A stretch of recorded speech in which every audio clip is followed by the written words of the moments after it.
Here's a quick update on our progress so far.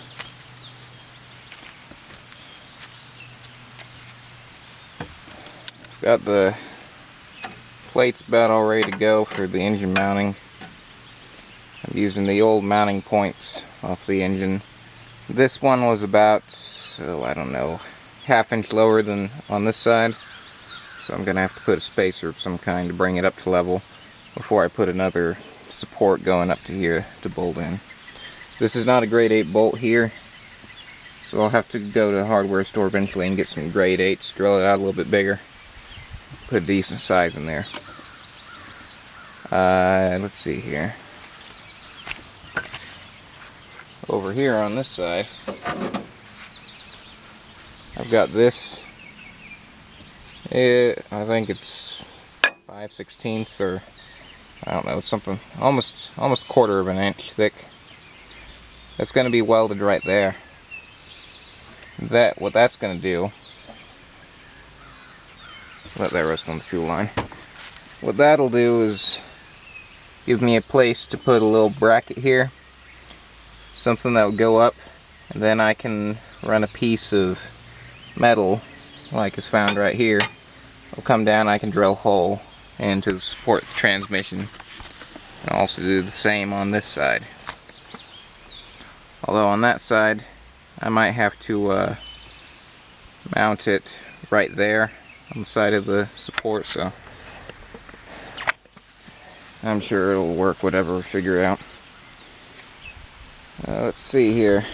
The eventual plan is to rest the engine about 3 inches below the mounting point right there. That'll leave the front axle room to move up and down as it needs to. It'll also leave some room for the lines underneath here. But since this is such a tall engine, it's almost as tall as the old one sitting right there. Since it's so tall, I'd have to cut a hole in the hood if I don't lower it a little bit.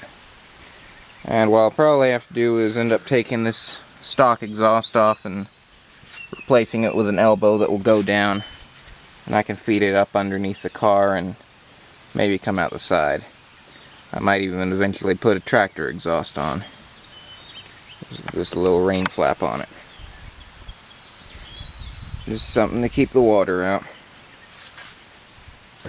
Over on this mount, this angle iron, I had to mount it out about ½ inch to give room for steering components to move, so it works alright.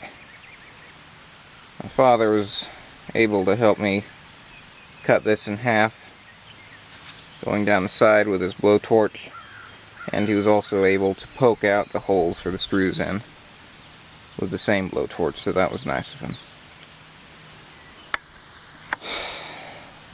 I think the next step in the process is, after getting all these little pieces welded in, is to figure out a way to mount the transmission, just hang it up in its place. I'd have to get it at the right angle, and I'll show you why. Let me make my way around the car here. If it's not at the right angle, there will be a huge gap in between the coupler on the spline shaft. We'll go back to the drive shaft, so that would allow water to get in there and rust parts up, which I shouldn't have let it sit like it is right now, but you know, it's alright. It'll be okay just for today. So yeah, I've got to bring the transmission up about 3 inches, 2 to 3 inches, something like that,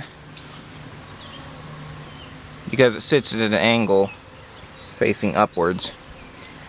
And if you can see on this old engine, you see how the motor mounts are not exactly aligned with the engine straight. Right now my camera is pointed out flat, but the engine is sitting like this. So there's a slight angle there. Not even a couple degrees, and I just forgot to left these paper towels out here in the rain. Oh well. I'll stick them up to dry. They'll be alright. We got a ton of them anyway. I'm still just tearing this engine apart, trying to get parts sold for it. So, all is going well. That is a pretty little engine, isn't it? At least I think so. Not everybody seems to agree with me on that, but I think it's quite nice.